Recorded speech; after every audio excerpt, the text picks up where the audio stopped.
Mic check, mic check, mic check. Hola. Let's see. How we feeling? How y'all sound out there? Go ahead, you give me a little mic Boom, check. boom. Ayo. Give me a little mic check. Give me a Mic little. check, mic check. 1 2 1 2. Okay. She coming in, y'all. She coming in, y'all. She coming in hot. She coming in hot. How we sounding out there, man? Okay, I feel like I sound good. How you doing? How you doing? How you Oh, doing? good, All right. good. We ain't even gonna do. We hold on. We gonna do the intro first, cause you know what I'm saying. I came in. I ain't even do y'all intro. How y'all feeling? I am back. It feels so good to be back. Yes, this is the Work in Progress podcast. All right, episode 2. And I'm back again. Went solo on that ass, but it's still the same. You already know, man. It's your boy LCF. And again, this is the Work in Progress podcast, episode 2, y'all. I'm still here. You know what I mean? We made it. We made it to round 2. You know what I'm saying? We Period. made it to round 2. And I feel good, y'all. You know what I'm saying? Today I have a guest with me. You feel me? FYI, your guest, Mike. Oh, okay. Ben Hop just tuned in and he said, "Yo, your guest Mike is Mike 3. I got it now. I see. I see. I Okay. see." Okay. So that means the big boss is watching. You Ooh, feel me? period. Shout out to Ben Hop. Shout out to What's Ben Hop. up? Excitement Radio. You know what I'm saying? We just celebrated a 12-year anniversary. So again, shout out to Excitement Radio. And I'm just honored and blessed to have my own show now, my own setup. That's the Work in Progress podcast. You feel me? And episode 2, I already got a guest. You know what I'm saying? I didn't even think I was gonna have a guest this quick, y'all. I ain't gonna hold y'all. Like, I thought I was gonna be like just rocking out by myself for a little bit. Right. You know what I mean? But I have a special guest in here today. And before we begin, though, let me go ahead and shout out the sponsors that I don't have yet. You know what I'm saying? Period. But we will be getting sponsors because that's what we do. We manifest stuff here at the Work in Progress podcast. So, shout out to the future sponsors. You know what I mean? Anybody out there that's definitely in line with what we do here, which is about motivating, guiding the next generation of entrepreneurs, artists, leaders, thought leaders in this generation. You feel me? That's what we do here. And we motivate, we inspire. That's why we call it the work in progress, because we all a work in progress. You know what I'm Mm-hmm. saying? And we pushing forward. So, any, what I'm saying, brands and sponsors that you feel like you align with the brand, go ahead. We gonna tap in. Holla. Holla. All right, y'all. All Holla. right, y'all. Again, like I said, man, we have a special guest in here today, and y'all gonna want to have y'all pencil and paper ready, cause we gonna take y'all to class. She's definitely highly educated in everything when it comes to crypto, finances. You feel me? When you talk about words like liquidity, you Mm-hmm. know what I'm saying, and terms like DeFi and things that, you know what I'm saying, it kind of, we don't like, what is all of this? You feel me? She specializes in all of that. She's going to break it down in layman's terms for us today and really talk about how we should be jumping in front of this and using this to close the wealth gap in our communities. You know what I'm saying? Because it's a lot of opportunities right now, and we got to take full advantage of it. You know what I mean?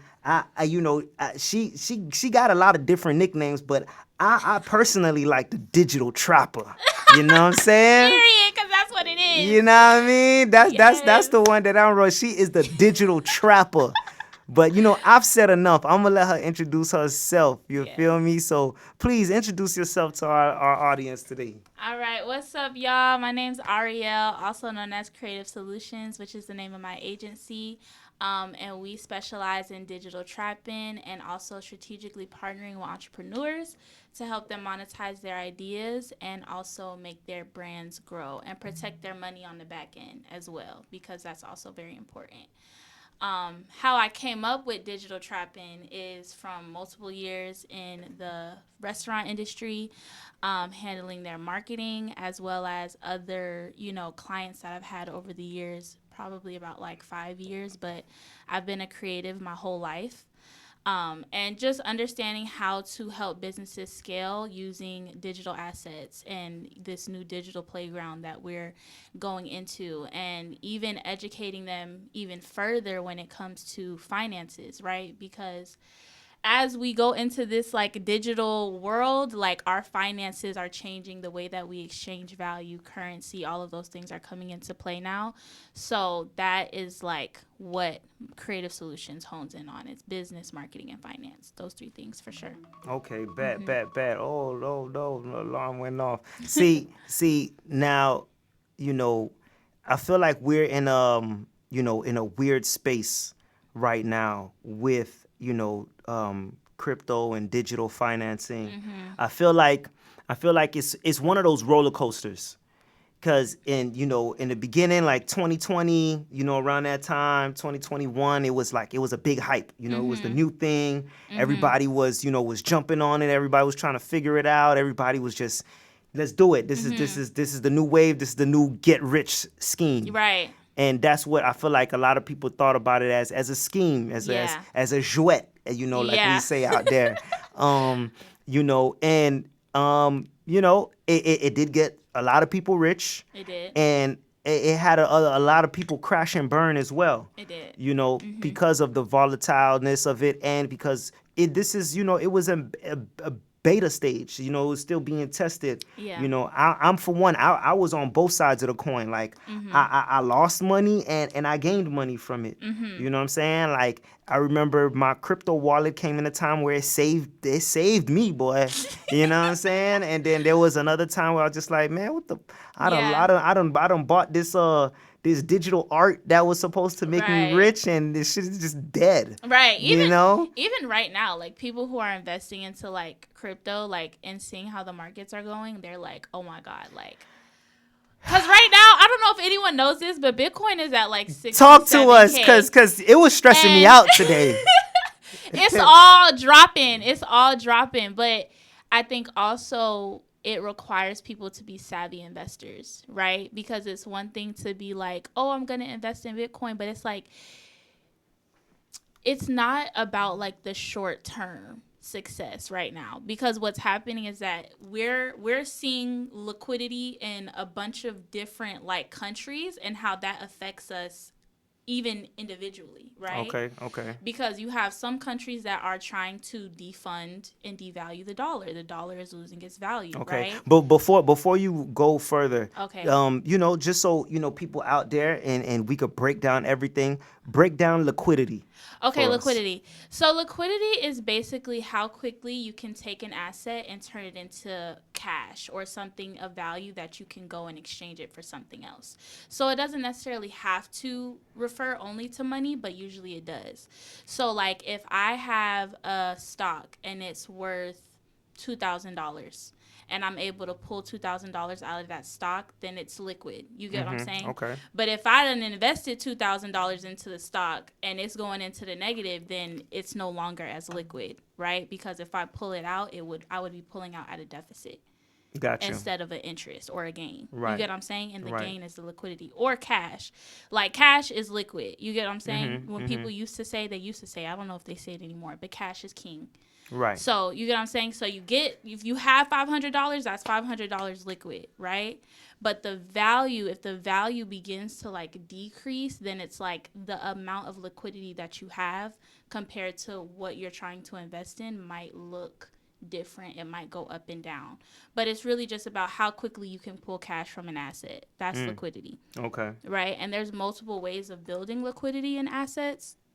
But if you have assets that are volatile, your liquidity could look one day one way and it could look another day one way another day, you know? So it's very important that like when you do invest into something, like invest into things that can actually provide you some level of guarantee if possible. Like a lot of people use gold as a form of almost like insurance on your cash, because usually if you buy gold, it'll increase over time. You get what I'm saying? And then you could go and trade it in and receive the liquid cash from that gold or the liquid monetary value from that gold.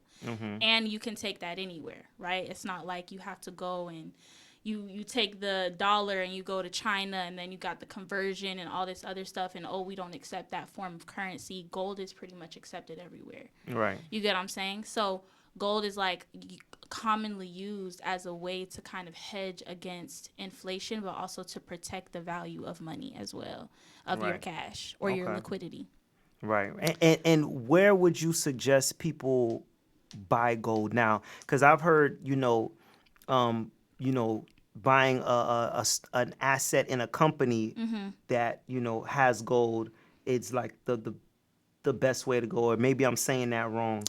I think Explain. I think it Kind of. depends, right? Because it's still a precious metal. So it's like it really depends on what it's being used for and how the market values it. Because gold is going down right now too, but it's still very valuable because it went up. And even silver, like silver, Silver is four booming right years now. ago, Yeah. silver was like $27 an ounce. Mm-hmm. And I know Mm-hmm. because I bought it. Like I bought the hard. You know what I'm Oh saying? yeah. Yeah.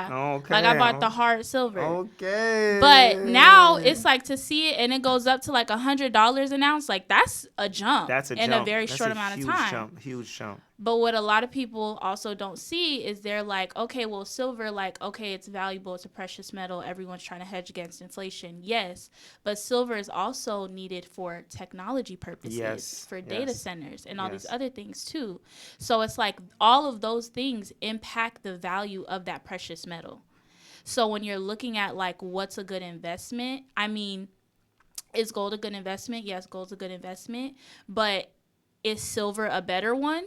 Potentially, but it depends because how does the market see it? If everyone's seeing this thing as super valuable because of their plans to use it, it's like taking it from being like, oh, this is just like a piece of change or something that we can hedge against inflation to like, no, now we're using this to build this new technology and to build this future for ourselves. So now it becomes that much more valuable over time. So then it's like, okay, which one makes the most sense to invest? It depends on you. Right. And also what the market is saying. So it's like I don't ever recommend anyone just like do something off of the hype. Like you really have to see what exactly is impacting. So whenever something happens, the first thing I ask is like, why is that happening? Like what is the market valuing this as and why? Why is it increasing? And I think those questions are important when doing your research about asset. But what I will say though is like when it comes to good investments or a way to like invest in something and you get a guaranteed rate of return, I would say life insurance. I'm not gonna lie. Life insurance. Y'all heard that? I would Y'all say heard life that? insurance. Life insurance. We are gonna dive into that because I got me some life insurance. I had life insurance for a while, but I had like the regular life insurance when you die. Like term. You die and they pay for your funeral. Your family ain't gotta pay. Woo de woo de woo. Yeah. But then I really once I started becoming financially just educated, I learned about the other life insurance that you can use while you're still alive. And that's what a lot of people don't talk about. Right. They Right. don't tell you about it. And I think it's because a lot of people only know about life insurance or health insurance through their jobs, right? Because it's like, oh, well, you go and you get these benefits and they're going to cover you. But 9 times out of 10 when they get it through their job, it's term. And term isn't bad, but it's temporary and you can only use it in the event that you die. So it's really good to protect assets. Like if you purchase a house and you want to make sure that in the event something happens to you, that your family can pay off the mortgage and, keep the house, term insurance would be great for that because you get it for the length of your mortgage and you just pay it down. And it's cheaper. And you get a good amount of coverage. The term, right. Yeah. Now, what you're talking about that actually you can use while you're living is cash value. Yes. Or cash value life insurance or permanent life insurance. So what that looks like is you get a whole life policy or you get an IUL. The IUL. IUL. IUL. That's the one I got. Yeah. Now Yeah. IUL stands for Index Universal Life. Basically, what All right, that y'all. Make sure y'all right. get Write that. this down. Basically, what the Index Universal Life does is it provides you life insurance, so you get a death benefit, which is a lump sum amount of money that your family will receive in the event that you pass. But you also have a cash value account, which is a separate account where you can actually accumulate money and it'll compound in interest over time. Mm-hmm.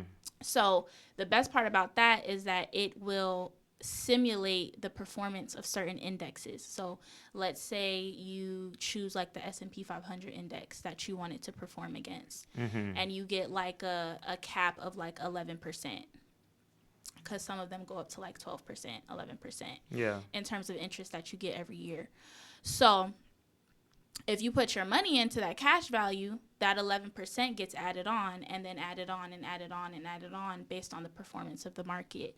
Now, if the market performs badly, you don't lose any money. So you have downside protection. Oh. Exactly. So it's like, to me, it's a guaranteed way for you to invest your Do money. I have that? I gotta find out. If you have an IUL policy, you should have cash value. Cash value. Okay. All right. Yeah. So that means the market down, I don't lose money. You don't lose any money. Okay. You don't lose any money when the market is down, but you do receive the compound interest. What Right. a lot of people don't know is it's almost like you creating a form of liquidity, It is. right? It Because is. now you have this cash value account and you can utilize it. Now you can withdraw it. If you withdraw it, you have to pay taxes on it. Yeah. But if you leverage it through a policy loan, which is basically where the insurance company will give you the money and utilize your cash value or the money that's in your cash value as collateral. So that way the money in your account still grows as if you never took anything away from it. But the money that you use or you receive from the insurance company via a loan, you don't have to pay taxes on it, but you can still leverage it to purchase other assets. Ooh, hold on. I don't think my insurance guy told me about this. Hold on. Repeat that one again. Do you know what a high yield savings account is? Yes. Okay, a high yield savings account is basically where you put your money in and they'll give you a percentage yield, an average percentage yield on your money every year. Yeah. Most of them are around like 4 to 5% right now. Yeah. The only thing with the high yield savings account is once you take that money out, the percentage that you get changes based on the amount that's in the account. Oh. So 4% on 1,000 is not going to be the same as 4% on 500 if you take out the 500. You get what I'm saying? Right. With life insurance, what it allows you to do is it allows you to take out the 500 without touching the 1,000, so you don't have to change the percentage on what you're getting. You get what I'm saying? Because you're leveraging it through a policy loan. Now, what a lot of people do, especially when it comes to retirement, is they use it as a form of income.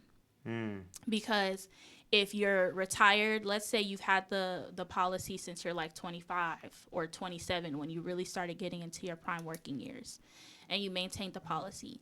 When you get 65, when you get 68, you can begin to use that cash value via policy loans, and it's considered tax-free income. Oh, wow. Another great thing about it is that you heard that? Tax-free. Tax-free income, okay? Sheesh. Another great thing about it is that you don't have to pay the loan back. Oh, wow.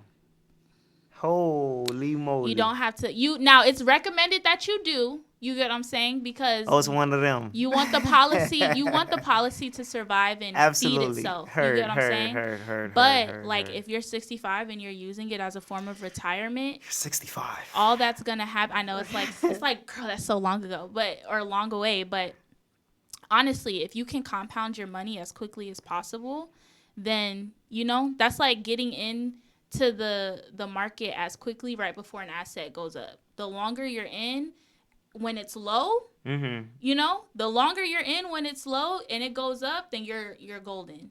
And life insurance is very similar. The more time that you have to be able to like compound that interest slowly but gradually, the better. The better. Okay. Because then you have more money. I've seen policies where like I have one person, she wants to get a policy on her daughter. Her daughter's like 9 months old. Right? Okay. I ran the policy and I structured it correctly by the time, and it's a IUL. By the time she's like 65, she's going to be a millionaire. Oh, wow. In cash value. That's not even talking about the death benefit. I'm talking about cash value. She'll have $1 million in that account. Her daughter. Her daughter. Yeah. And how old is her daughter? Her daughter's 9 months right now. Oh, wow. You get what I'm saying? Yeah. So it's It's like guaranteed already. it's guaranteed. All you got to do is maintain the premium. Yeah. And because she's young, she can lock in those premium rates very, very young. Very young. And very low. and it's cheaper. It's cheaper. I'm gonna say that. Yeah. You yeah. get what I'm saying? And then if her parents ever want to overfund with an IUL, you can do that because you have more flexibility with your premium payments. Okay, so you do this. You set up these policies, life insurance policies. This is part of what you do for a living as well. Correct. Okay, because I feel like you have like many jobs. Sound like you do many things. Yeah. So what? Just run us a list of what you do and how you help people and companies. Okay, so one of my main things, well, I'll tell you where I started. Where I started was social media marketing. That's where I started. Okay. I would help people do their social media. I even worked for a couple of small businesses in Miami where I would just be hands-on. Like whatever you wanted to do, I just wanted to figure out how to make it work. I think that's really where majority of my passion came from. So it started with social media, like helping people get their pages up, helping people just like figure out their business. Then it grew into actually running my own agency and soliciting my services, right? And actually getting paid for them. Then I got hired by one of my clients. They extended a permanent position to me, and I literally helped them scale from one restaurant to 2 restaurants, and I built out their digital infrastructure. So I built out the website, I built out the funnel. Oh, wow. I built up the automations in the background to make it easier to, whether it be run contests, communicate with teams. If somebody wanted to submit like an event inquiry, making sure that the form was set up so that it went to the right person and they got the email so they could respond. Like I set up all of those things. And then also I did a lot of the graphic design, branding, brand development, brand architecture, like all of that. Oh, wow. And I did that for about 3 to 4 years really heavily. And now I'm going back into building and scaling my own business as well and making that even like bigger with what I've learned. However, what I realized is that a job is amazing. I feel like jobs are great. Yeah. Right? But they're not going to make you a millionaire. Right. You know, there's and luckily that experience taught me so much more because I actually got to be around millionaires and be around people who were around millionaires every day. And you know what I'm saying? They just have a different level of thinking and idea about how money works. And it's not about working the hardest, outdoing everyone at the job. Like, no, it's really about, are you financially literate and understanding how money works and how to leverage money correctly? You get what I'm saying? And when you start to see that, like the person I was around, like they built up their whole block. They bought their whole block. You get what I'm saying? Bought the block. They bought the block, y'all. They bought y'all. the block, y'all. I gotta give out. You know what I'm saying? Like they bought their block. That's real. We talk about that as rappers. We rap about it. We rap about running the block. We rap about serving the block. No, they bought the block. And seeing that at such a young age, it really opened my eyes because, you know, you start to see what is possible, but you also start to understand like what the difference is between like where you are and where that person is and the type of conversations that they're having and the type of moves that they're making strategically. So that's how I got into the financial literacy component, because I'm like, okay, great. Yeah, it's great to have a job. It's great to have a client. But when I'm done with this client, then what? You know, when this client is like, oh, you know, we pretty much got it. Like the systems run, because I work to replace myself. You know, that's really what I do it for. Like I create systems and strategies. And the system replaced you. Here you go. Right. Now you don't need me. And I feel like it's better that way because I don't necessarily want to do this for the rest of my life where I'm like working. Okay. You know?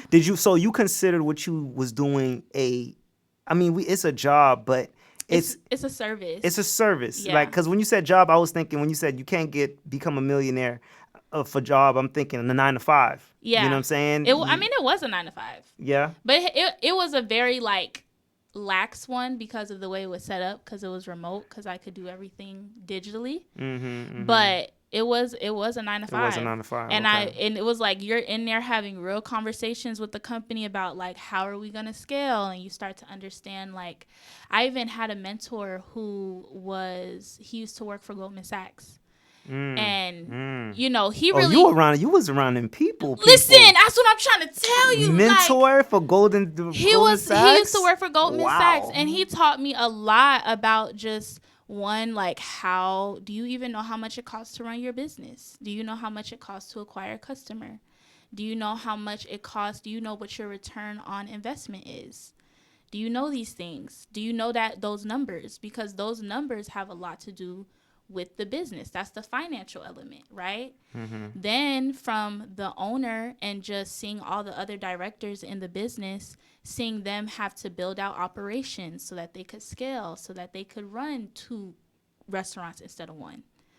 You get what I'm saying? Mm-hmm. Two different restaurants, two buildings. That means you got to scale staff. You got to scale your training. You have to optimize your processes within your business. Like I was privy to all of that, to all of those conversations, and seeing how it could like stretch a team. And I'm very thankful for that experience. Yeah. You know, and it's like now I want other business owners who might not have been able to have an opportunity like that to understand this is really what it takes. It's more than just having a good idea.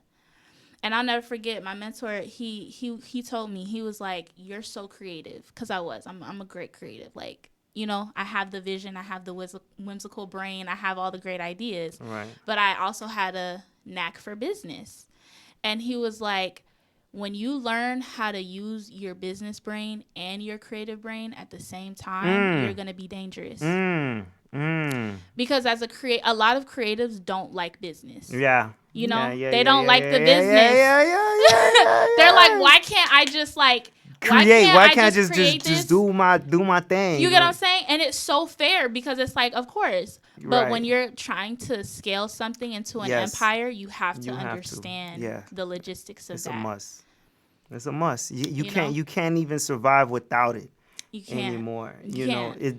That's not the world we live in today. Mm-hmm. Maybe before, and me just speaking like as a music artist, you know what I'm saying? Like, growing up, we saw the biggest artists, get the big record label deal, you know what I'm saying? And they had the whole machine around them, and all they had to do was deliver in the studio. All they had to do was get in that studio and keep Right. knocking them out. Right. Keep doing what you do, knock it out. Because the machine was built. The machine was built for you. Everybody else was doing everything else and punching the numbers for you. But when we look at the landscape today, that's just not the case. And you have to know how to build your own machine. Yes. Yes. Like yes. and sometimes I'll say this, like building your own machine, it does take a lot of research. It takes a lot of understanding your industry. It takes a lot of understanding your customer, and it takes time. And sometimes when people don't have the patience to really like see it through and go through the ups and downs, it could be a little like discouraging. Absolutely. For So sure. I understand why people even like are willing to sign, but it's all about strategy. Like if you are going to sign, what are you going to sign for? Are you going to sign for something that's like less than your worth? Do you even understand how to read your contract? Yeah. Like it's so many components of like running a business, but when you really kind of get those things down pat, you start to understand like, oh, like, okay, I'm a little bit better at this. Like, oh, okay, I have this skill set now, so now I can use it, or at least I know what to do. And that's really what I help people with. Like, I just want people to know like this is possible, but this is the work that it takes. You don't want to work in your business forever, but how much energy and time are you put into automating your systems so that you don't have to work in your business forever? Yeah. Yeah. How much time are you dedicating to actually like, what does it look like to hire somebody? Have we asked that question for ourselves? What would that look like? What are we looking for? Yeah. What would we need? Even now, like, something new that I've been taking on is like grant writing and like understanding how to apply for grants, understanding what does that look like, sponsorships and all. And the truth is that people just really want to see proof of concept, because Yeah. it's an investment like anything else. People feel comfortable buying a stock in Apple because they have proof that the company is successful, Yeah. and that and they can bet that the company will continue to be successful in the future. Mm. And you want people to feel the same way about your About business. your business. You Absolutely. know? Absolutely. Another a word that keeps coming up. I heard you say it a few times, and it's actually been coming up in my algorithms. Mm. Is the word automation. That's Yes. big, I feel like, right now, because it's been Yes. popping up in my eyes. It's been popping up in my algorithm. And you said it a few times. But before we go there, because we're going to revisit that, Okay. this is the Work in Progress podcast. So, we want to talk about, we also touch base on, the hard times, before you got to where you dove in just so just with all this confidence and everything that you know what I'm saying? Because it's just a lot of confidence Thank coming you. from that side over there, you know what I mean? And just the knowledge, you feel me? I'm trying to keep up. But, we all have that backstory on, you know what I'm saying, where maybe we didn't feel so confident.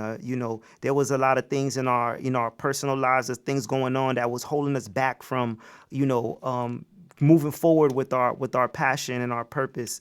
Could you talk about a time that you feel like it was hard to overcome? It was a barrier or something you had to get past to get to where you at? Yeah, like I think when I finally left corporate, I I just had to realize that like none of this is worth it if it's gonna cost you your health, you know? And this is kind of where like I go into wellness a little bit. And also financial protection, like protecting your finances on the back end. Because sometimes when the money's coming in so fast and the work is just like you're just getting the work done and you're not really paying attention to what's like all the other things that truly keep you afloat outside of the opportunity or the job or whatever have you, like sometimes you could just get so lost in the mix. And I really felt like that towards the end of me like working in corporate, where it just felt like, okay, like I'm doing all of these things and I'm working really hard, but I don't really feel fulfilled. It's not fun anymore, you know? And I'm kind of getting like burnt out, or even I'm burning myself out because I'm not giving myself the opportunity to rest. What were you doing in the corporate world, by So the the way? same thing. So that was basically Okay. like marketing, Marketing. Okay. manager of my marketing department. Okay. Honestly, the director, you know, Yeah. because it was just me. It was just me, and I was helping them create hundreds of thousands, millions of dollars, you know, but 500,000 on paper that I could track and actually say, these are my numbers. You feel me? But also strategy, like being able to duplicate results is like, it's one thing to do it one time and be like, okay, you know, she did it, but it's another thing to be able to duplicate what I did. Like all of that required a lot of time, energy, and honestly like my eyes, like staring at a screen all day. That's what a lot of people don't know too about, you know, people who work on digital technology, is that when you stare at a screen you don't blink. You don't blink. Your blinking is like severely slows down, and it can create dry eye. And I actually started getting like bumps on my eyes because I was just spending so much time Oh, looking at a wow. screen. So I wasn't taking care of myself clearly. You know, I was so dedicated to getting the work done, or so dedicated to receiving the outcome and testing all of these things, but I wasn't truly taking care of myself. And then on top of that, I wasn't taking care of myself financially either. So it's like what happens is you hear someone like, oh yeah, I make $100,000 a year. Oh yeah, I make $200,000 a year. But what are you putting that money into? You know, like are you just gonna go buy something and make sure that your living expenses are the exact amount as your income? Because if your living expenses are just as much as your income, then it's kind of like one thing goes wrong and you're out of gas. So it's like, So when you say you wasn't taking care of yourself financially, you mean you wasn't taking care of your money, you was just spending the money as it came? yeah, I was just spending it. I was just spending it. And that's honest, you know, like I was kind of excited, you know, because I'm like, oh, you know, like money. But it's like, No facts. Sometimes we can't get so excited. Sometimes we have to really like take things into consideration and see like before I buy a car, before I go and purchase an apartment, before I go and buy these clothes, can I purchase an asset so that I don't necessarily have to rely on this job to make money? Mm-hmm. And I think if I was thinking that way, more strategically, financially at a younger age, I Yeah. wouldn't be like, oh, I need another client. Oh, I need another. You know what I'm saying? Like Right, right, right, that right, right, right. that hamster wheel feeling of like that's a lot. Yeah. That's a lot. But had I known what I know now, like I would have started like financially protecting myself at like Mm. 18, 17. Cuz I was 18, 17 working 3 jobs. Yeah. You know? Like why was I doing that? And going to school full time, you Woo. know? Yeah. So I was making a lot. I was making decent bread then too, but it's like where was I putting it? Yeah. Where did it go? And sometimes and it's like life has a really good way of like, oh, just spend the $40 on the Uber knowing dang well it don't cost $40 to go nowhere. Like Right. why does it cost Right. $40 to go anywhere?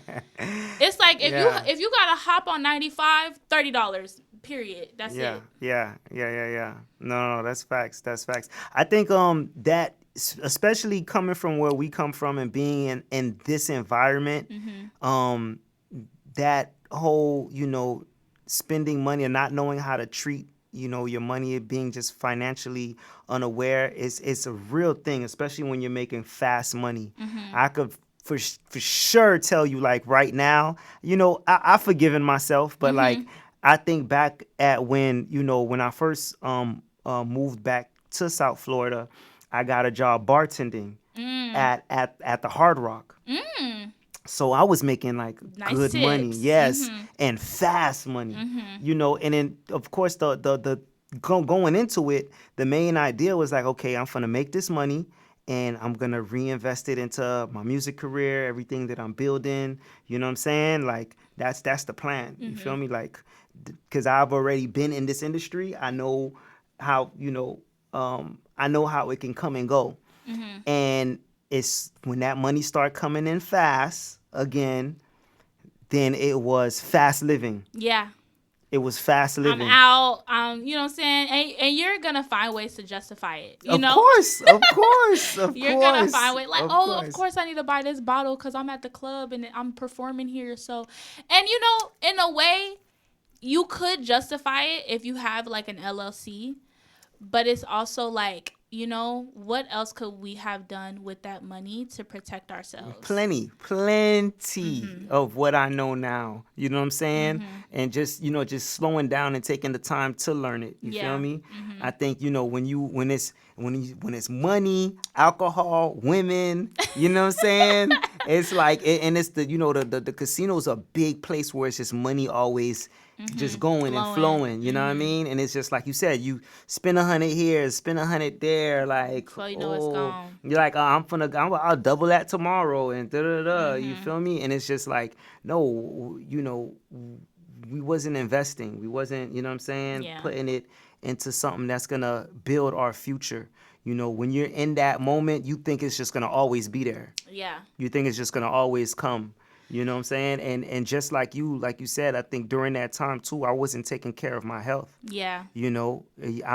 I'm pouring up drinks. I'm in front of alcohol all day. Guess Mhm. what? When I get off work, I want to go drink now. You know what I'm And saying? you're like, okay, you know, like, okay, health, like, my Mhm. liver is hanging in there, you know. And I Mhm. think it's not to say that you can't have those experiences, but it's just to say it's one thing to have those experiences and you can't afford them, Right. you know. Right. Or like, do you even know what you can afford and what you can't What you afford? that's the bigger question. Do you even know what you can afford and can't You afford? know. And that's something that I consciously still think of today, you know what I'm Mhm. saying? And make sure I'm getting better at documenting everything. Mhm. Even though like of course all of our devices, document it for us. I mean like no, like really daily logging in, Yeah. you know what I'm saying, everything that you spend and what you're making. Yeah. I think that's for people in our field, that's highly important. It's Yeah. extremely important. Very important. Yeah. And it's just like, so one thing I feel like I've realized too when it comes to the personal wellness, but all the financial wellness as well at a younger age is that like we weren't taught these things. I We think a weren't. large reason why people don't have the financial literacy is that families don't sit down and talk to each other about finances. And we've also never inherited anything, Mm-hmm. right? A lot Mm-hmm. of people, especially wealthy families, always inherit something because everyone has a life policy. Mm-hmm. You get what I'm Mm-hmm. saying? So when Unc dies, that's getting added to the pot, you Mm-hmm. know? Or when Mm-hmm. TT die, that's getting added to the pot, you know? Or Yeah. even while they're alive, there's a way for you to access and leverage that liquidity, you know, and use it as capital. But those are the two main things. Like why are we not as a family talking to each other about our finances? Mm. Why is it like why can't we have those conversations about how much we're making or what we want to invest in as a family? Mm-hmm. Because I would much rather pay rent to my mama than pay rent Mm. to you get what I'm saying? Mm. Or I would much rather pay rent to my family trust than pay rent to you get what Mm. I'm saying? Mm.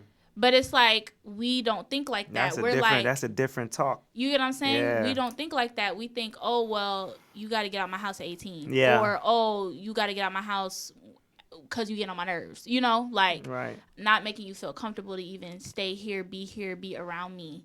But it's like as in other cultures, specifically, you know, The cultures where they have Caucasians. Caucasian families, but Yeah. also you see it in Asian Asian. families, you see it in Indian Ooh. Ooh. families, That's a fact. even in certain West African families, but it Yeah. depends. You get me? Mm-hmm. Mm-hmm. They will Mm-hmm. keep you in the home Yeah. until they even if you get married, they will keep your butt in that Yeah. home until you can afford to get one for Yeah, yourself. yeah. No, if it was one thing I would have I regretted and I would have probably did wiser was not leaving home so early. Mhm. You know what I'm saying? Because I left home early and then found my way back. Be right back there. You know what I'm saying? Yeah, Mhm. and it was just like it was back way later and it was just like damn, is And it almost feel worse yeah. cuz you're like, damn, What the fuck? Yeah. like now you got to get used to. You know what I'm saying? Like, Uh-huh. dang, now she's going to ask me where I'm at. Yeah. Why you going I ain't come home last Like, right? night. Now I can't do, you know what I'm saying? Now I got to explain Explain like it, that all that. So saying all of that, what was there a moment that snapped you out of what you were doing and that made you make the change to I just realized it wasn't going to get me where I wanted, you know? I'm like, I want to be like these people. You feel me? Like, I want to be talking to these people. The conversation that these people are having about how money works, those are the conversations I want to be having. And sometimes when you enter a space, it's like entering the market. Like if you enter the market at a low price, getting to that higher price is going to be a little difficult when everyone's already used to the price that you entered in at. mm, You get what I'm saying? So if you try to go from like $5 for something, let's say it's this water bottle, and then all of a sudden you turn around and it's $10 for the water bottle because you figured out what type of price you really want to be at. The people who are used to paying $5 for it are going to be like, well, the product ain't changed. Like, why you doubling right, it? right. And it's not necessarily that the product didn't change, but you as a business owner did in terms of the vision that you see for your business. Mm-hmm. And that's kind of where I was, where it was like, okay, the vision has changed. And currently, the position or the space that I'm in isn't really ready for it. They didn't feel ready for it, So it was very much like, oh, No. and I'm like, no, I gotta, I have to, one, I have to take care of myself, Yeah. but two, I have to put my money where my mouth is, and I have to do what I say I'm gonna do. And if I say this is something that I want to take seriously and I want to get it there, I have to go out of my way and go do those things. Yeah. And I would much rather bet on myself than stay somewhere and kind of just like, looking in hindsight, I probably would have played my cards a little differently. But the truth is that I was always an entrepreneur.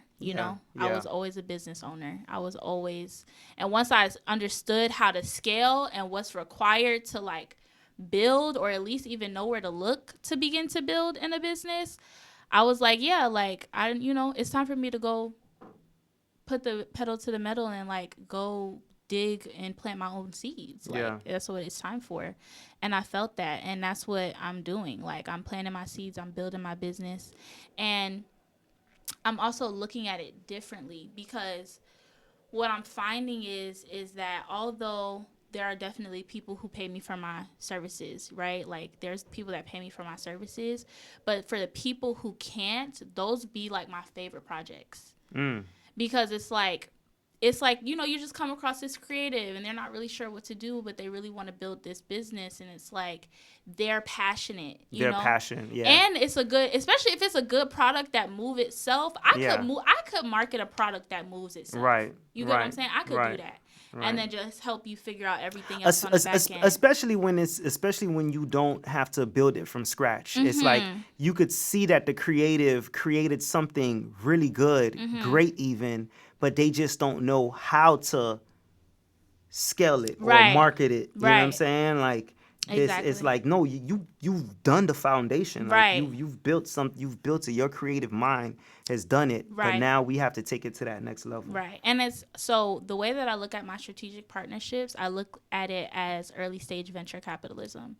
So what venture capitalists do is they basically purchase these businesses, or they, invest a percentage into these businesses, Mm-hmm. and they help them scale, right? So they help them go from, okay, if you're only selling this amount of units, how do we take it and go to these amount of units? Now venture capitalists have a lot of money. They have the teams, they have the money to hire management teams. They have the money to hire, Yeah. people who can really help you create the infrastructure for you to scale. Mm-hmm. But for people who might not have that right now, or don't even know how to find a venture capitalist, or even Right. get their business in front of Yeah, let someone us willing to let invest, me know how to find a venture capitalist. willing to invest. You get what I'm saying? Like I would basically, I put in the sweat equity.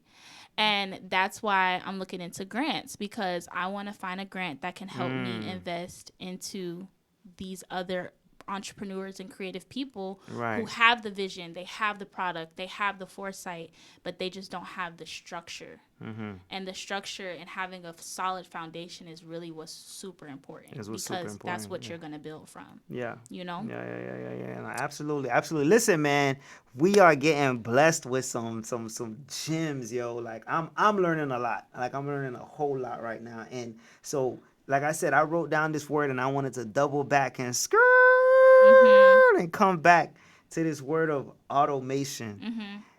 Automating your life. That's what I keep stumbling across. It's kind of been, especially in my world of being a independent artist, Mhm.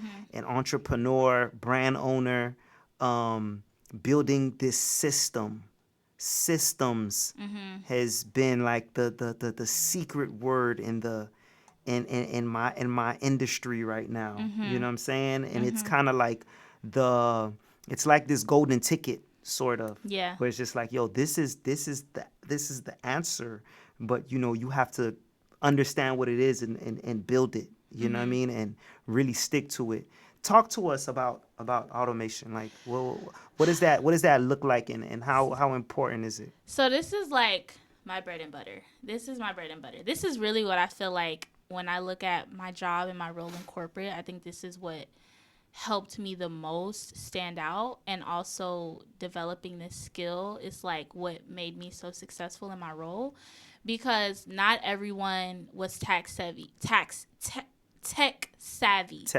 Okay. Not everyone was tech savvy. So a lot of things were like manual, like, oh, let's just go send out, all this like other stuff and try to talk to people directly, versus me. I was like, let's talk to people at mass and then pull it in, Mm-hmm. leveraging people's perception and everything. So when it comes to automating, it's like, okay, what I find a lot of entrepreneurs have, they'll be like, oh, I have this business, da da da da, and I want to figure out a way to leverage my clients on social media.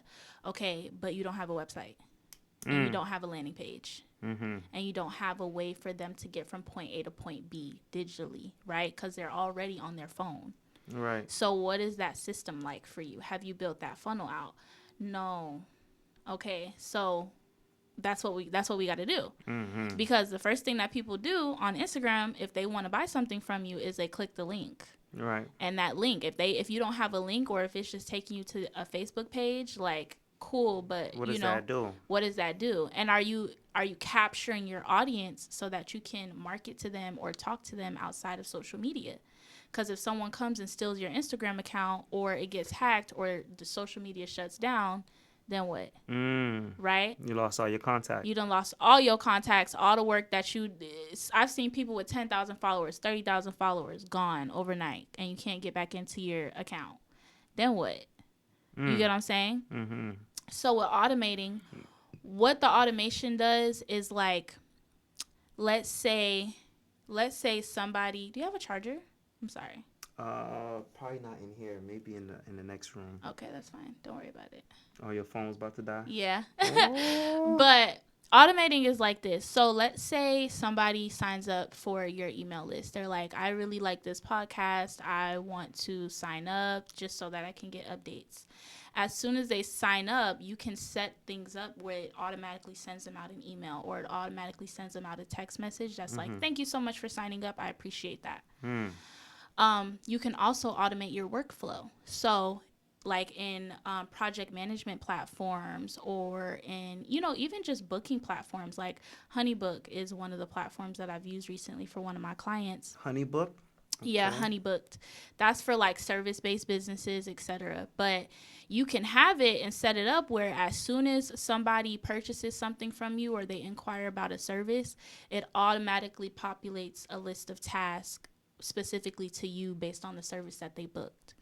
So let's say they booked a call with you, and you know that on that call you need to not only send out a contract, but you also need to get a proposal prepared, and you also need to, you know what I'm saying? Like, there are specific tasks that you need to have completed.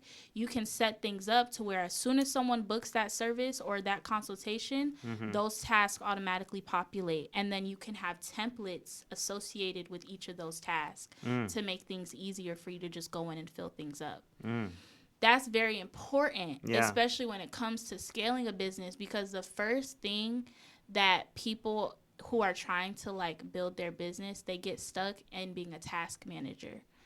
Okay, well, now I got to do this, and then I got to do that. And I think that's a lot of us, because I think we just think about the old way, or the way that we think that's how it's being done. Right, like, and it's I not. have to do everything from just scratch. No, and just and honestly, one by one. and when you're building, automation is even more important because you don't have the money to hire. Yeah. Right? Yes. So you need I always look at it as having a team. A team. You get what I'm saying? But and now with AI, it's getting crazy, right? Yeah. Because there's a platform, this one guy I met, there's a platform where they'll literally take calls on your behalf and schedule calls. You get what I'm saying? So that's like, let's say you're a hairstylist, or you're a barber, or you're a tax accountant, because I know they're probably getting crazy calls right about now. Yeah. CPA, something like that. They will, hey, would you like to book a call? Okay, what time works for you? Okay, well, based off this person's schedule, this is what's available. Okay, boom. Books the call for you. So now you don't have to miss calls, which would mean you would be missing money. Right. You get what I'm saying? So it's like, those are all ways to automate parts of your business so that it's not solely reliant on your ability to perform the task, because nobody wants to get bogged down in task. Yeah. That's like the number one way to get burnt out as an entrepreneur. Yes. No. That's a fact. I think that's something that I'm definitely dealing with right now, especially with just the things that's being added on to my plate, and my the different hats that I'm starting to put on and to lead. I'm manning, you know what I'm saying, a lot of these things. So now it's just like, okay, how do I manage this workload? How do I not spend from having to get up at 6 a.m. and running my day damn near to 3 a.m. Exactly. You know what I'm saying? And I get a lot of work done, but how can I keep on? I can't keep on doing that every day. Right. You know what I'm saying? And the best way to start is just to figure out what you don't want to do. That's what I like when I really think about my workflows. Because even when I was in corporate, being the only person managing my department, you get what I'm saying? I was like, how do I get this off my plate? You know, like how do I make this easier for me so that it doesn't have to be so cumbersome all the time? And it would be automations. That's really what got me into it, because I'm like, yeah, I need something else. You know, Right. like I don't Right. want to do all of this. Right. How do I make this easier on me? And the first thing I would do is just figure out what I was tired of doing. Like for me, I know that I get tired of having to send out emails. Like I be tired of sending out emails, you know, but they're very important. So it's like, how can I automate Just that? reading emails, going through them. Like sometimes, Responding. yeah, responding. Like, and I got about 4 different emails. You know what I'm saying? That's for different things, different businesses, and sometimes I'll be missing shit. You know, it's stuff that I'll go in and it was like a business opportunity. It was an affiliate that wanted to work, and it was just Yeah. like, oh shit, this was like 3 months ago. Right. And that's all about, Like, automating those things. So you figure out what you don't want, and you just figure out, okay, how can I automate it? Is there a system out there that exists that responds to emails? Is there a way that I can have AI generate my responses for me? And then all I got to do is click a button and it just automatically populates, or right. it populates on its own. Can I create a form that people can just hit me up and inquire, and then it populates, the system responds and sends out emails all on its own, so that I'm not having to do everything myself. And then even it notifies me that you can even set it up where the system reminds you, hey, you haven't responded to this, Right, because right. sometimes we need that as well. Like Yeah. all of that is very important. So that's what I realized too, just about automations, is that like when it comes to automating things within your business, the first things you want to automate is what you don't like to do, What you don't like to do. Mm, and that's cut key. down that time in That's that key. area. That's key. That's key. I think the first lesson that I learned in automation, and speaking even to some of my audience out there, because not everyone is a business owner or entrepreneur. They work jobs. Was automating your life every day. You know what I'm saying? That was the first step I had to do. Was really, you have to plan your life out. You know what I'm saying? Every day, and not leaving it to chance, not having to make so much decisions on the fly because you didn't, you know what I'm saying, draw it out. Yeah. You didn't automate it. You know what I'm saying? Like we kill a lot of time trying to figure out things on the spot when we could have had it figured out from the top of the week. Right. You know what I'm Very saying? true. And put things in place already to where, like, when that time comes, You're not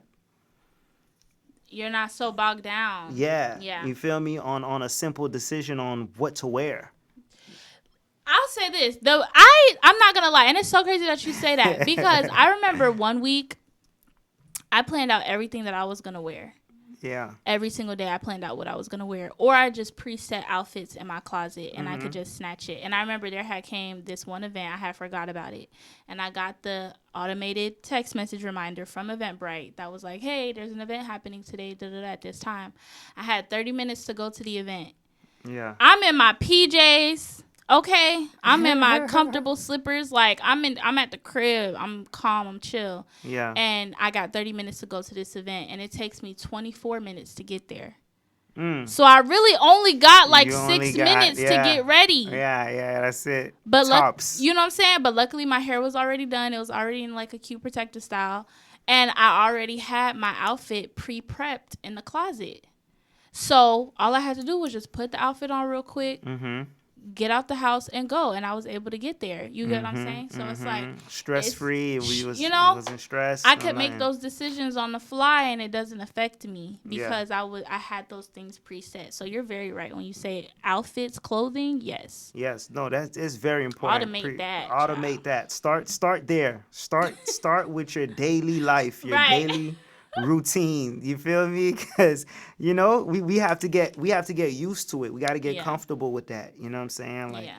it's too many things we're just leaving by chance. Yeah. And that's not what we want to do. It's not how we live in. So what's next? What's coming up for you?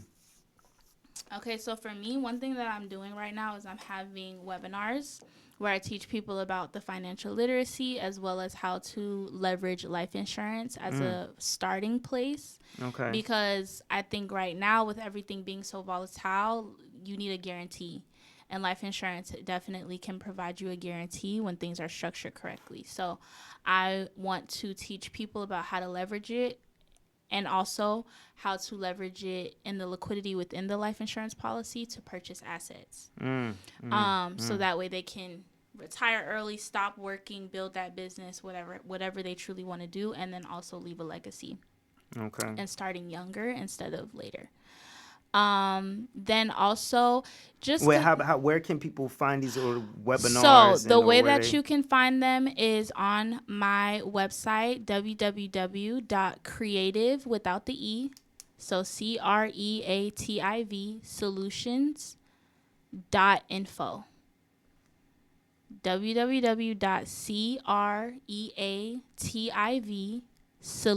www.creativsolutions.info. .info. Yeah, Okay. so Okay. that's where all of my information is. That's where I, have my webinars, which are free for right now. I'm thinking of, charging a little something for them later, but for right now, they're free. Get it while it's free, y'all. Get it Right. while it's free. And then I'm also currently working on a book as well, Okay. to teach Okay. people about financial literacy and go a little bit further in depth and just give them well-rounded education on different vehicles, different assets, the way that Mhm. they work, the way that they work together.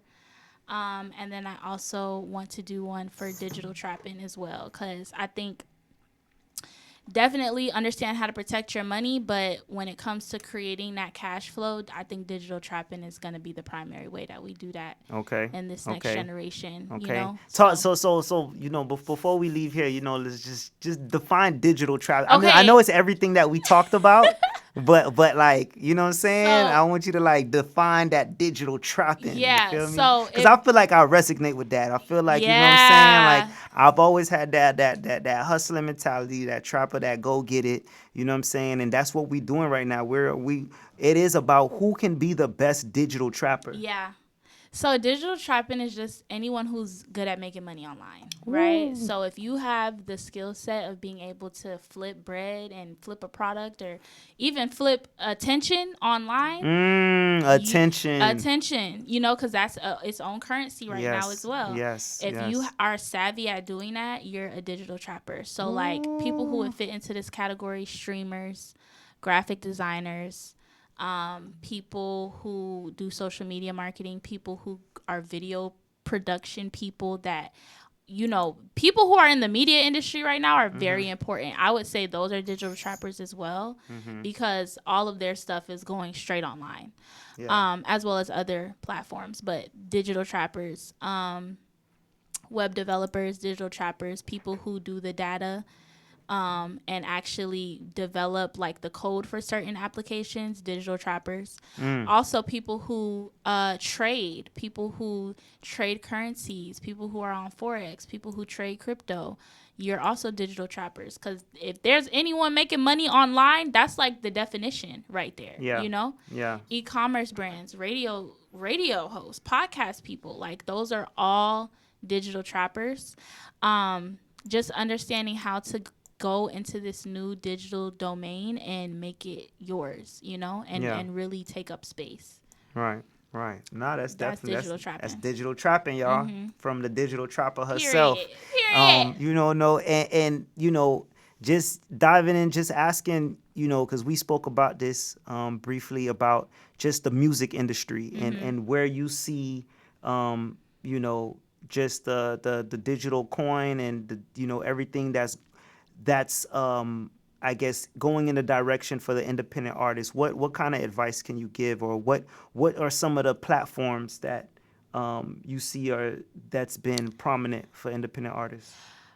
Platforms I feel like that have been prominent. I mean, I know Even is one of them. That was one that actually does like the direct to consumer model. Mm-hmm. I think it's also more platforms to come in the future. Like, I think that's really the space that people aren't taking up or aren't paying attention to, is the fact that everyone's trying to do this direct to consumer model right now. Yes, yes, So if yes. you can create a platform that can do that, or an application that can do that for people, then that's like a lane for you, Yeah, right? And it's wide open because it's only a few out yeah, there that's really doing yeah, it. yeah, yeah, yeah.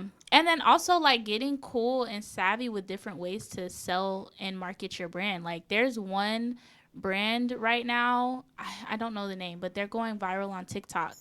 And it's basically where you can put like little chips into your hoodie or into your sweater, and you can tap it and it'll automatically play music, or it'll automatically, Mm, show up a podcast or something like that. Like those are all very innovative ways of incorporating technology, mm-hmm. actual direct to consumer sales, but also an experience. Because I think having an experience around a brand or around the Mm, music is just as important and memorable as listening to it on like Apple, right? mm. Because where a lot of people are going the stream route, there's people that are creating an experience and creating a world where people can invite themselves into, very similar to like Beyonce and the Cowboy Carter.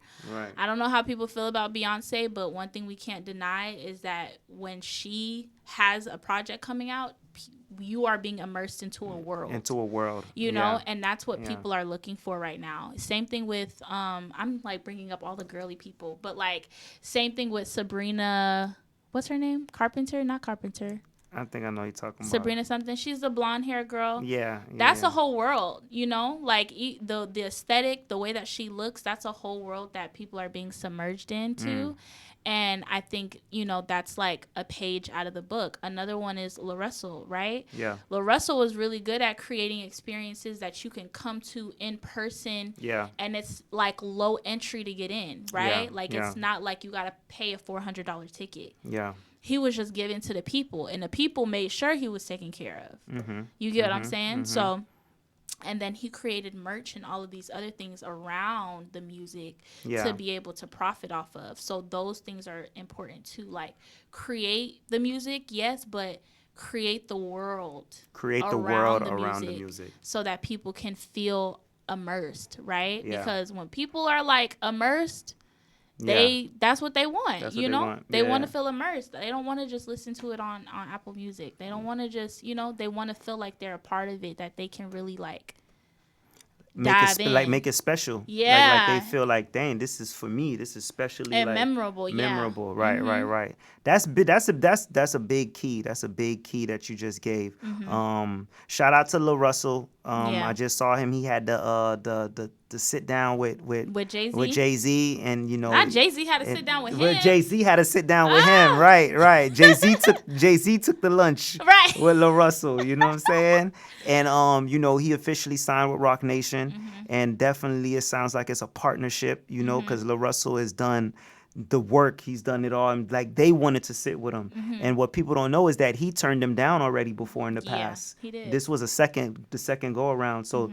that shows you that they sought out for him Yeah. because of everything that he did and what he built. And it showed that he's the leader of of this world. Like you said, what people are not paying attention, this direct to consumer is huge right Mhm. now. It's the new model. It's the new model. It's the wave. It's the new direction for independent artists to go into. I think a lot of people are scared of it. Mhm. You know what I'm saying? They're hesitant, but it really is, and it honestly is something that Nipsey started. If you really paid attention, Nipsey Hussle was the one that kind of put the battery in the back of like the Lil Russells today. He was, he had that model where he sold his album out his trunk for $100 Mm. a CD. He was charging $100 Wow. for the physical product, and he made a killing. Mhm. Jay-Z loved it so much he bought 100 copies Mhm. for $100, and it started kind of like that. Yo, this is the way, you know what I'm saying? You really Mhm. supposed to do it. So shout out to him and the Even platform. That's something that I got put on to, and my album right now is available on Even. Mm. You know what I'm saying, for $5.99, or you could do your own price. You know what I'm saying? Yeah. And it was something that was brought to me by one of my old engineers that just felt like, yo, you've been doing this for a while, and like I feel like you're ready for the next level. And it was just like, yo, check out Even. So I was doing my homework on it for a little bit, and then I had already start to see some big artists kind of taking that route. And like I said, I kind of just like, yo, let me do this. Let me bet on myself Yeah. and really do, this direct to consumer. And just to see, I don't know if you saw the news yesterday, but Lil Russell's new album on Even, he did 100 I believe 150K Wow. the first week. And it's Just like you straight don't got to him. split that with no No, what? record No, label. no, no record label, no none of that. You know what I'm saying? And it's like it made me proud to even be like, yo, I'm on that same platform. You know what I'm saying? So it just kind of let me know that my mind is in the in the right direction. You feel me? So and it was something that I started. I didn't keep to myself. Once I did it, I kind of started telling my peers about it, my other industry peers, and I could kind of already see the hesitation because it was just unfamiliar. Yeah. They were intrigued, like, yo, tell me more, like, but it was kind of like, you know what I'm saying? Yeah, Like, like I don't want to, I think a lot of people are nervous about it because it requires you, one, to use a different strategy of what yes, everyone else is using. yes, And it also yes. requires you to be savvy a little bit in sales, No, for right? sure, for sure, for sure. And Yeah, yeah, I'm yeah. a marketing girly, so I understand not necessarily being totally like excited about sales, but it is important. And understanding how to sell your product to people. But I Yeah, think that's why I say if you're able to immerse them into a world, it feels so much more than just like the product.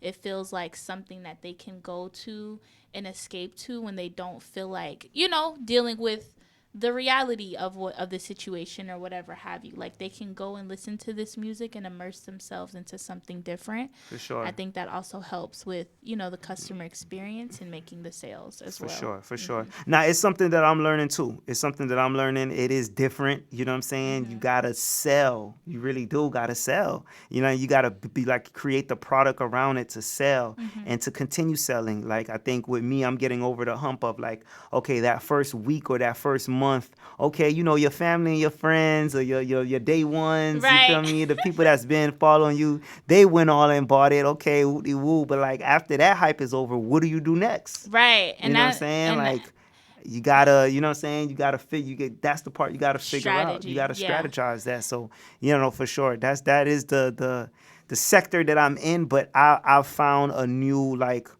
um excitement for it. And I think that was the number one thing. I think at first I wasn't that excited about it. It was just like, all right, let me do it and hopefully it'll blow. But now it's just like, nah, I'm excited to build off of that. I'm excited to see the next step. I'm excited to try these new things, you know what I'm saying, to create and to make it grow. So I think that's that's Yeah. that's what's important. You got to be excited about the unknown. You have to be excited about Yeah. about the work. You know what I'm saying? Yeah. So, And what's going on. And, and also just about your progress, too. I think that's something that, speaking to the podcast title, Work in Progress, and the yeah, name of it, like yeah, appreciating your progress as well, absolutely, because it's a absolutely. journey, Yes, and we plant so many seeds along the way, and we kind of get like, you know, we get a little down on ourselves because we feel like, why the tree ain't growing, where the plants at, right, right, right, right, but right, right, right. it it do take time, Yes, but by the time you get to where you're going and you start, looking back behind you, you start to see that you didn't planted a whole forest worth of seeds, mm-hmm. and you can really eat from it. So also just being proud of your progress, Mm-hmm. appreciating your work that you're putting in, appreciating your passion, and just really like going hard.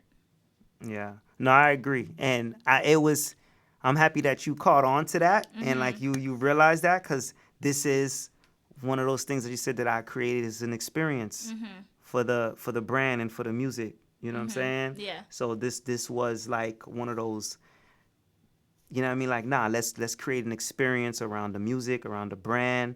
Let's keep it all together. Work in progress. My brand is go to work. You know what I'm saying? So Yeah. we keeping it connected and we keeping the people excited about and giving it to them in different ways. Yeah, And so exactly. so so yeah. It was like subconsciously done, but done consciously but subconsciously, they was but working with each they was other. They working was with each doing other. it. Yeah, yeah, yeah, Yeah. yeah, yeah. And we here. Listen, man, we just got through episode 2 of Work in Progress, man, and I'm just excited, yo. Yes. This was a classic. I believe this is a classic episode. You feel me? Like y'all gonna be able to go back on this and be like, dang, we learned a lot. Yeah. This was one of them ones, y'all. You know what I mean? So before we go again, just talk to the audience, let them know where to find you, your plugs, Yeah. everything. Okay, yeah. So again, if you guys want to join my webinar or just learn more about me and my strategic partnerships, visit www.creativesolutions.info without the E after creative. And then also it's the same thing on my social media. It's creative without the E, CREATIV solutions underscore on my TikTok, on my Instagram, and I have a couple other pages, but those two are the main two: TikTok and Instagram. CREATIV solutions underscore. All right, all right. Okay, y'all. And then listen, y'all know me. Y'all know me. It's your boy Alcy F. You'll be able to find this episode on excitementradio.com. We're streaming live, but it'll be up so you could replay it for the next 30 days. You feel me? Period. But your boy is already working diligently to you'll be able to run this back on some platforms. I'll be able to, you know what I'm saying? I'm gonna provide for y'all in the near future. But for now, on excitementradio.com, and for those tapped into my TikTok live, shout out to y'all. Y'all already know, man, y'all can get the merch available on my website. That's alcegtw.com. That's alcegtw.com. You already know the IG is alcegtw as well. And again, man, you already know the album Varsity Blues 3 is out right now on the Even platform. All right, $5.99 on the Even platform. It's Varsity Blues 3.